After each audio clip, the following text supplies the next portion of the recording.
Խոսենք նաև այս ընթացքում այդ օրը, որ տեղի էր ունենում Սրբազանի դեմ, Բեհարանի դեմ այս հիմարների Թուրքիայի կողմից վճարվող հատուկ ջոկատայինների արշավը, Սաակաշվիլին խոսեց, որ ահա Հայաստանը Հանձին Նիկոլի Թուրքիայում կնքել է խաղաղության պայմանագիր, պատրաստվում է ռուսական ռազմաբազան Հայաստանից դուրս բերել, Ադրբեջանը վաղուց դուրս է եկել Ռուսաստանի ազդեցության ծիրից, Հայաստանը այսպիսով դուրս է գալիս Ռուսաստանի ազդեցության ծիրից, մնում է Վրաստանը, եւ ով հրաշք այսօր միաժամանակ Սերբիայում եւ Վրաստանում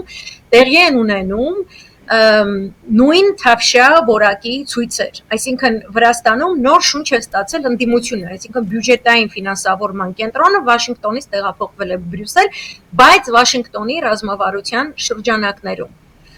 Եվ ուրեմն մենք ունենալու ենք այս խեղկատակ թատրոնը, որտեղ Եվրոմիությունը ներկայացնելու է իբրև թե նախապատրաստում են Հայաստանը ինչ-ինչ ընտրությունների, միաժամանակ գետնի վրա ռազմական գործողությունների, հատուկ ծառայությունների կողմից կատարվող դիվերսիոն օպերացիաների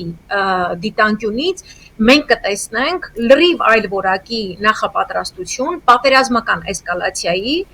որի շրջանակներում դիտարկվում է նաև Ադրբեջանի կողմից Հայաստանի վրա հարձակում։ Սա տալիս են այսպիսի գնահատական նաև ամերիկյան փորձագետները, եւ ես ուղղակի ապշում եմ ընդդիմություն կոչված 28 չստորագրող impeachment չանող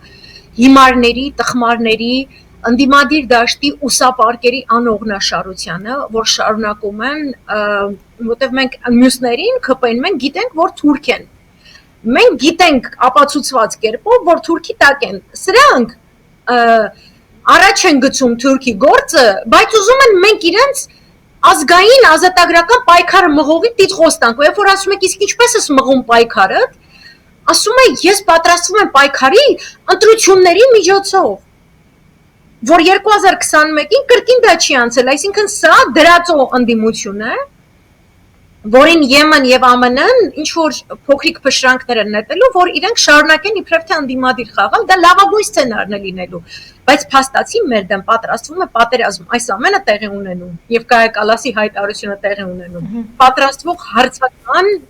շրջանակներում, այդ տրամաբանության շրջանակներում